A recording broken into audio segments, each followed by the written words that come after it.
Two more hostages were released by Hamas on Monday, and Israel's Haaretz reported hours ago that talks with Hamas on freeing more Gaza hostages are actively ongoing, but still no breakthrough yet. For more on this, we are joined by Professor Austin J. Knuppe this morning. Welcome.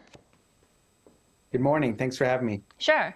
Countries including Qatar and Egypt are really hoping a deal can be reached in the coming days for more hostages being freed. But why are hostages negotiations not going so smoothly?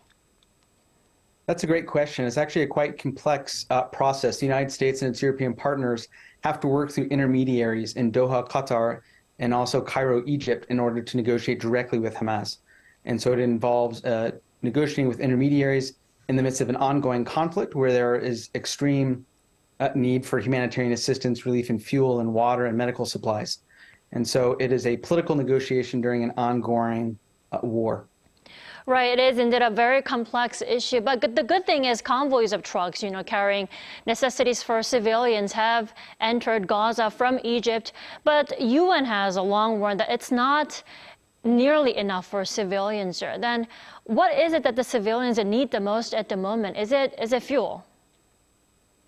That's a great question. So we have evidence in the last 12 hours that 8 trucks had crossed the Rafah crossing between Egypt and the Gaza Strip, delivering food, water, and medicine. Now, in the last 24 hours, there's been something like 34,000 liters of fuel. That includes diesel, benzene, and cooking gas. And so there's a variety of needs to hospital generators, to desalinating water, water treatment, cooking.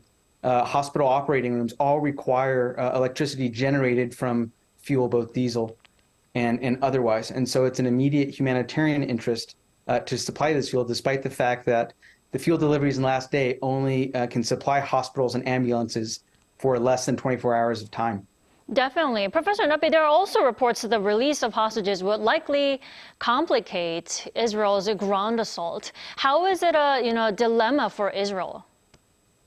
It's a strategic dilemma on a number of fronts. We have reason to believe that the United States is negotiating with the Netanyahu coalition to delay the ground assault into Gaza, and the hostage negotiations are one part of that. Of course, it's very difficult to fight an insurgency operation in a dense urban environment like Gaza. It's perhaps the most densely populated urban environment on Earth. And when you have something like 218 or 220 hostages unaccounted for, it's difficult to be able to identify militants and pursue those targets without putting civilians in harm's way, both hostages and Palestinian civilians. Right. There should be no more sacrifice, especially among the civilians. And is it safe to say that Hamas and other rebel groups are, I'm afraid, maybe taking advantage of these hostages?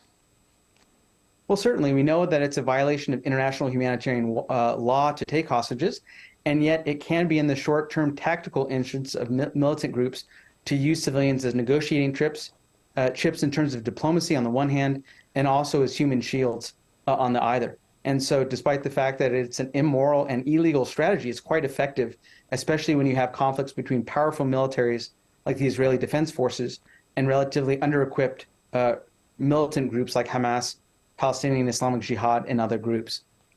Right. In the meantime, though, U.S. President Joe Biden has long insisted that there should be no ceasefire in the war because he's afraid that ceasefire would favor Hamas. Now, does such a statement from Washington mean a ceasefire is unlikely? What do you think?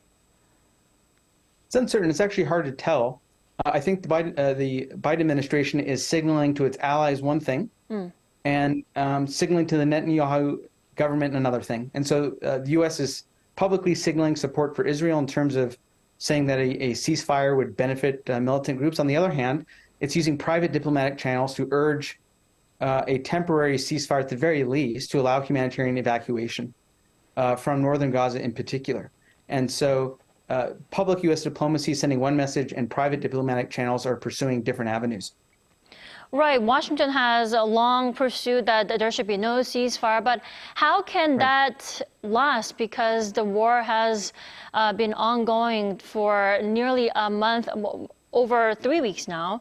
Then how can the push from the Biden administration really stop the ceasefire?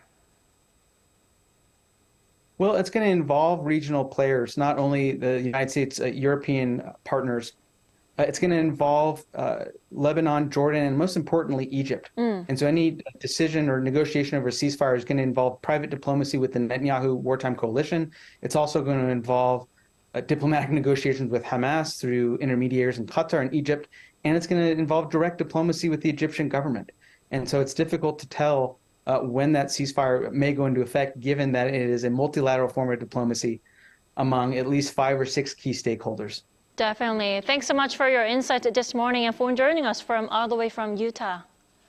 Appreciate it. Thanks so much for your time.